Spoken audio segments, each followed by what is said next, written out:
बिस्मिल्लाहिर्रहमानिर्रहीम। अस्सलाम वालेकुम स्टूडेंट्स। आज के लेक्चर में जाने से पहले थोड़ा सा आपको रिकॉल कर दूं कि लास्ट वीडियो में क्लिप 1 में हमने कौन सा टॉपिक डिस्कस किया था। हमने टाइप्स ऑफ मेमोरी पढ़ी थी।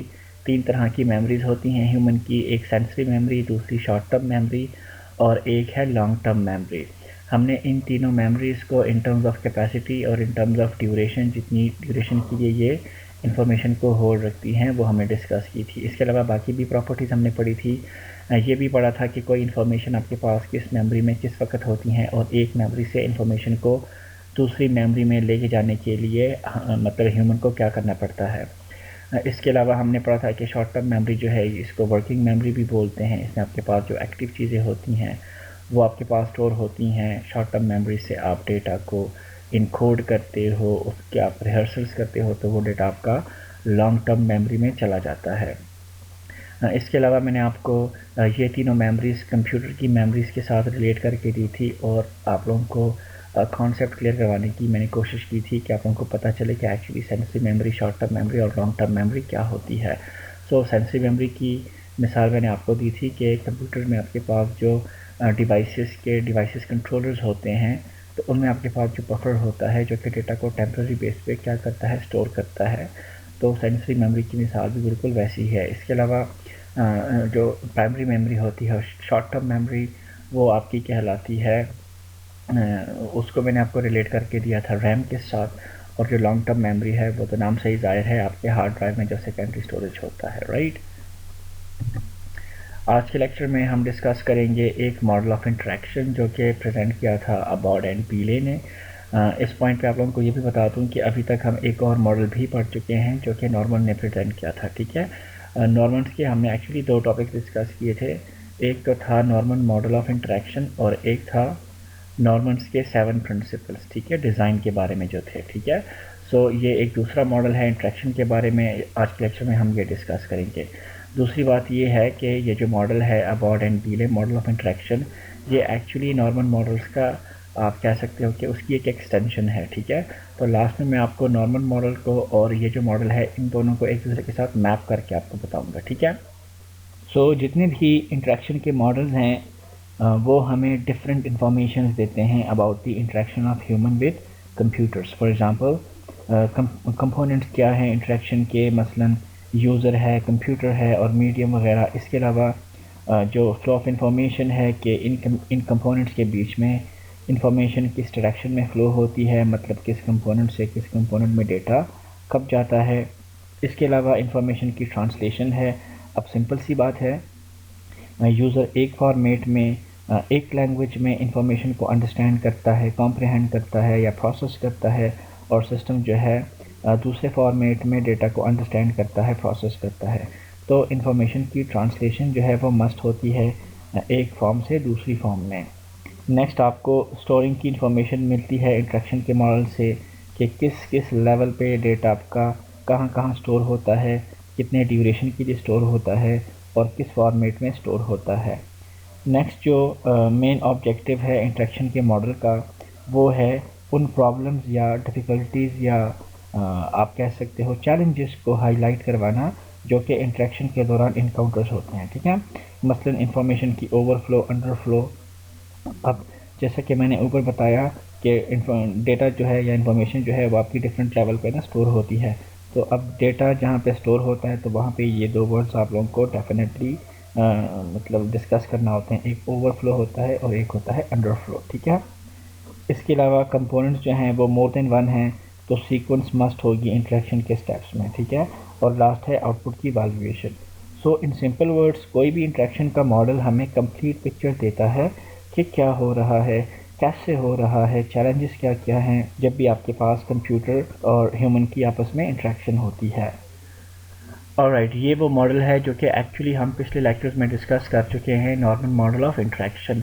तो इस मॉडल में हमने कहा था कि ये जो इंटरेक्शन होती है इसमें 2 एंटिटीज़ होते हैं, 2 कंपोनेंट्स होते हैं, एक होता है ह्यूमन, एक होता है कंप्यूटर। और ह्यूमन को हम डिटेल से पढ़ चुके हैं, कंप्यूटर आप ऑलरेडी अच्छे से जानते हो, ठीक है। इसके अलावा हमने पढ़ा था कि ये जो इंटरेक्शन होती है ये 2 फेजेज़ में होती है, ब्रॉड स्पेक्ट्रम में हमने बात की थी। एक होता है एग्जीक्यूशन फेज़ और एक होता है इवैल्यूएशन फेज़।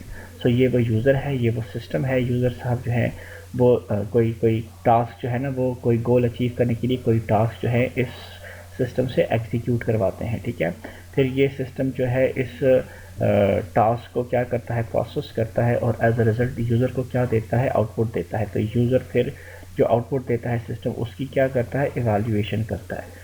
तो अगर इवैल्यूएशन के बाद जो आउटपुट दिया है इस सिस्टम ने, वो उस गोल को आप कह सकते हो कि उस गोल को अचीव कर रहा है, वो गोल आपका अचीव हो रहा है, तो फिर हम कहते हैं कि ये जो इंटरेक्शन है ये सक्सेसफुल हो गई। अदरवाइज़ इवैल्यूएशन के बाद अगर सिस्टम का जो आउटपुट है वो यूज़र के गोल के एक जैसा नहीं है, तो फिर उसके बाद यूज़र फिर क्या करता है, कोई इनपुट देता है, सिस्टम को एग्जीक्यूट करवाता है किसी टास्क को, और फिर जो है ना सिस्टम उसको प्रोसेस करता है, और प्रोसेस करने के बाद वो अगेन कोई आउटपुट देता है, यूज़र फिर उसको इवैल्यूएट करता है। अगर फिर आपके पास इवैल्यूएशन के बाद जो आउटपुट जो है वो उस गोल के इक्वल नहीं है, तो फिर आपके पास ये जो साइकिल है ये कंटिन्यू रहती है, ठीक है। नेक्स्ट हमने पढ़ा था कि ये जो दो फेजेस हैं एग्जीक्यूशन और इवैल्यूएशन के, इसको हमने मज़ीद सब क्लासीफाई किया था तीन सब फेजेस में। एक है intention, specify, action, sequence, perform, execute, action. ये सारे स्टेप्स हमने डिटेल से लास्ट लेक्चर में डिस्कस किए थे। इवैल्यूएशन का जो प्रोसेस है उसको हमने 3 सब फेजेस में डिवाइड किया था। एक को हम कहते हैं परसेप्शन, दूसरा ये है इंटरप्रेट द परसेप्शन, और लास्ट जो था वो था कंपेयर आउटकम विद गोल, ठीक है। ये डायग्राम मैंने आपको लास्ट लेक्चर में डिटेल से एक्सप्लेन किया था, राइट। अच्छा, अब हम आते हैं दूसरे मॉडल पर जो कि है अबॉर्ड एंड बीले मॉडल ऑफ इंटरेक्शन। ये जो मॉडल है असल में ये नॉर्मल मॉडल ऑफ इंटरेक्शन की एक्सटेंशन है, और इसको इंटरेक्शन फ्रेमवर्क भी बोलते हैं। इस मॉडल के अकॉर्डिंग इंटरेक्शन के 4 कंपोनेंट्स होते हैं: user, input, system and output. User और सिस्टम की अपनी लैंग्वेज होती है, एक ख़ास फॉर्मेट में इंफॉर्मेशन को कॉम्प्रिहेंड एंड प्रोसेस करते हैं, ठीक है। यूज़र की लैंग्वेज को टास्क से रेफ़र किया है इस मॉडल में, और सिस्टम की लैंग्वेज को कोड से रेफ़र किया है इस मॉडल में।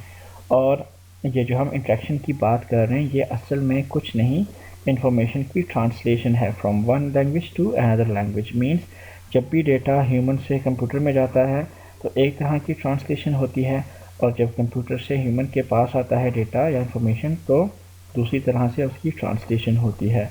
और सम टाइम ये इंट्रैक्शन या ये जो ट्रांसलेशन है ये सर्कल की फॉर्म में भी हो सकती है कि एक लूप में ये दोनों काम जो है ना ये कॉन्टीन्यूसली हो रहे हैं, ठीक है, जब तक यूज़र का गोल अचीव ना हो जाए। ऑलराइट, ये आपके पास अबॉर्ड एंड बीले मॉडल ऑफ इंट्रैक्शन है। सबसे पहले आपको नज़र आ रहे हैं 1 2 3 4 जो मैंने लिखे हैं, ये आपका एक कंपोनेंट है यूज़र, ये आपका इनपुट है, ये आपका आउटपुट है, और ये है सिस्टम, ठीक है। यहाँ पे आप देख सकते हो कि यूज़र जिस लैंग्वेज को अंडरस्टैंड करता है उसको टास्क से रेफ़र किया है, और सिस्टम जिस लैंग्वेज को अंडरस्टैंड करता है उसको कोड से रेफ़र किया है, ठीक है। अब इस डायग्राम में ये जो बाकी इन्फॉर्मेशन मैंने आपको दी है इसका क्या मतलब है, ये मैं आपको आगे की स्लाइड में एक एक करके एक्सप्लेन करता हूँ।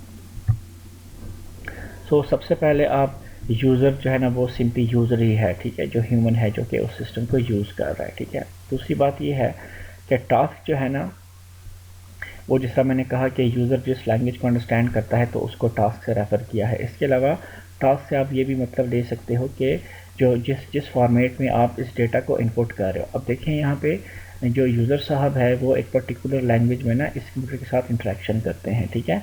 तो असल में यूज़र इनपुट डिवाइसेस के थ्रू कंप्यूटर के साथ इंटरेक्ट करता है, उसको इनपुट देता है, ठीक है। सो अब डिफरेंट आपके पास इनपुट डिवाइसेस हो सकते हैं, कीबोर्ड है, स्कैनर है, वेबकैम है, माइक है, ठीक है। तो इन डिफरेंट इनपुट डिवाइसेस के आपके पास जो फॉर्मेट्स हैं डेटा के वो डिफरेंट हो सकते हैं, ठीक है। सो यहाँ पर जो टास्क है वो यूज़र की अंडरस्टैंडेबल लैंग्वेज भी हो सकती है, या जिस इनपुट डिवाइस से आप किसी कंप्यूटर को इनपुट दे रहे हो तो उस पर्टिकुलर इनपुट डिवाइस का जो फॉर्मेट ऑफ डेटा है उसको भी आप रेफ़र कर सकते हो यहाँ पर टास्क से, ठीक है। नेक्स्ट का है आर्टिकुलेशन। सो वो प्रोसेस जिसके थ्रू हम कंप्यूटर को इनपुट देते हैं, तो इस मॉडल के अकॉर्डिंग उस प्रोसेस को आर्टिकुलेशन का नाम दिया गया है, ठीक है। सो आप कह सकते हो कि वो प्रोसेस जिसके थ्रू हम कंप्यूटर को डिफरेंट फॉर्म्स में डेटा को इनपुट करते हैं। जब डेटा हम इनपुट कर लेते हैं तो वो डेफिनेटली आपके पास सिस्टम के अंडरस्टैंडेबल फॉर्म में नहीं होता, तो हमने क्या करना होता है कि जो टास्क है उसको हमने ट्रांसलेट करना होता है किस चीज़ में, कोर में, ठीक है। सो परफॉर्मेंस ट्रांसलेशन में इस फेज़ में आपके पास क्या होता है कि आपके पास कन्वर्जन ऑफ फॉर्मेट्स होते हैं, ठीक है, फ्रॉम टास्क टू कोर, क्योंकि ये जो सिस्टम है ये डेटा को इस फॉर्म में अंडरस्टैंड नहीं कर सकता जिस फॉर्म में यूज़र ने इसको इनपुट किया हुआ है, ठीक है। तो डेफिनेटली ये जो डेटा है ये कोर अंडरस्टैंडेबल या सिस्टम अंडरस्टैंडेबल लैंग्वेज में ये क्या होगा, कन्वर्ट होगा। इसके अलावा जो सिस्टम है वो आपके पास कोई भी कंप्यूटर हो सकता है या कोई भी आपके पास टेक्नोलॉजी बेस्ड गैजेट हो सकती है। कोर जो है वो आपके पास, जैसा मैंने कहा कि मशीन लैंग्वेज है, ठीक है। फॉर एग्जांपल अगर ये कंप्यूटर है तो जो ज़ीरोज़ और वन है, जो बाइनरी लैंग्वेज है, वो आपके पास हो गई कोर। इसके अलावा जो प्रेजेंटेशन ट्रांसलेशन है, अब देखें जब यहाँ पे आपके पास सिस्टम जो है जब आपका ट्रांसलेशन हो जाती है टास्क आउटपुट इनपुट की जो कि टास्क में रिप्रेजेंटेड है और ट्रांसलेशन हो जाती है उसकी कोर में, तो कोर के बाद जब वो डेटा प्रोसेस हो जाता है तो फिर वो क्या होता है, यूज़र को रिटर्न होता है, ठीक है। तो प्रेजेंटेशन ट्रांसलेशन में आपके पास अगेन क्या होती है, कन्वर्जन होती है फ्रॉम कोर टू टास्क। इसके अलावा ये जो लास्ट फेज़ है ऑब्जर्वेशन ट्रांसलेशन, इसमें हम डेटा को मेकअप करते हैं, डेटा को एक ख़ास फैशन में, एक ख़ास फॉर्मेट में उसको लेके आते हैं ताकि यूज़र उस डेटा को बड़े ज़बरदस्त तरीके से और आसानी से उसको समझ सके, ठीक है। तो ये सिंपल से स्टेप्स हैं इस मॉडल के थ्रू आपको बताए गए हैं कि यूज़र जिस लैंग्वेज को अंडरस्टैंड करता है, टास्क होती है, उसको टास्क बोलते हैं, या डिफरेंट फॉर्मेट्स में जिन इनपुट डिवाइसेस के थ्रू आप इस सिस्टम को इनपुट करते हो, ठीक है। तो वो जिस फॉर्मेट में डेटा आप इनपुट कर रहे हो तो उसको भी आप टास्क से रेफ़र कर सकते हो, ठीक है। यहाँ पर आपके पास ये जो टास्क से कोर में आप लैंग्वेज की ट्रांसलेशन करते हो, इसको परफॉर्मेंस ट्रांसलेशन बोलते हैं, ठीक है। और जब आपके पास आउटपुट प्रोड्यूस हो जाता है, कैलकुलेट हो जाता है, तो फिर वो यूज़र को रिटर्न करने के लिए सबसे पहले उसकी प्रेजेंटेशन ट्रांसलेशन होती है और यूज़र अच्छी तरह से उसको अंडरस्टैंड कर सके, डेटा को हम मज़ीद उसकी मेकअप करते हैं तो उसको हम कहते हैं ऑब्जर्वेशन ट्रांसलेशन। ऑलराइट, तो जिस तरह मैंने आपको कहा कि ये जो मॉडल है अबॉर्ड एंड बीले मॉडल, ये एक्चुअली नॉर्मल मॉडल की एक एक्सटेंशन है, ठीक है। तो नॉर्मल मॉडल में हमने कहा था कि आपके पास बेसिक दो फेजेस होते हैं, एक होता है एग्जीक्यूशन का और एक होता है इवैल्यूएशन का। सो यहाँ पर आप देखो जब हम एक्चुअली कंप्यूटर को इनपुट देते हैं तो टास्क से कोर में जब आपके पास इंफॉर्मेशन की ट्रांसलेशन होती है तो इस फेज़ को आप कह सकते हो कि यहाँ पर आपके पास क्या हो रहा है, एग्जीक्यूशन हो रही है, ठीक है। एग्जीक्यूशन होने के बाद जब सिस्टम आपको आउटपुट जनरेट करता है तो फिर वो आपको यूज़र को रिटर्न होता है, ठीक है। तो इस फेज़ को आप कह सकते हो कि यहाँ पर आपके पास क्या होती है, इवैल्यूएशन होती है, राइट। ऑलराइट, सो अब डिस्कस करते हैं कि ये जो आर्टिकुलेशन ट्रांसलेशन है इसकी क्या प्रॉपर्टीज़ होनी चाहिए। तो पहली बात तो ये है कि ये आपके पास वेल सपोर्टेड होना चाहिए कि आप फॉर एग्जांपल कोई भी इनपुट डिवाइस आप यूज़ कर रहे हो तो वो जिस फॉर्मेट में डेटा को इनपुट कर रहा है तो वो आपके पास वेल सपोर्टेड होना चाहिए। कोई ऐसा इनपुट डिवाइस ना हो कि वो एक ऐसे फॉर्मेट में डेटा को इनपुट करे सिस्टम को कि वो आपके पास कन्वर्ट ही ना हो सकता हो, या कोई अननोन आप कह सकते हो कि कोई फॉर्मेट हो, ठीक है। इसके अलावा इंट्यूटिव होना चाहिए, एडेप्टिव होना चाहिए।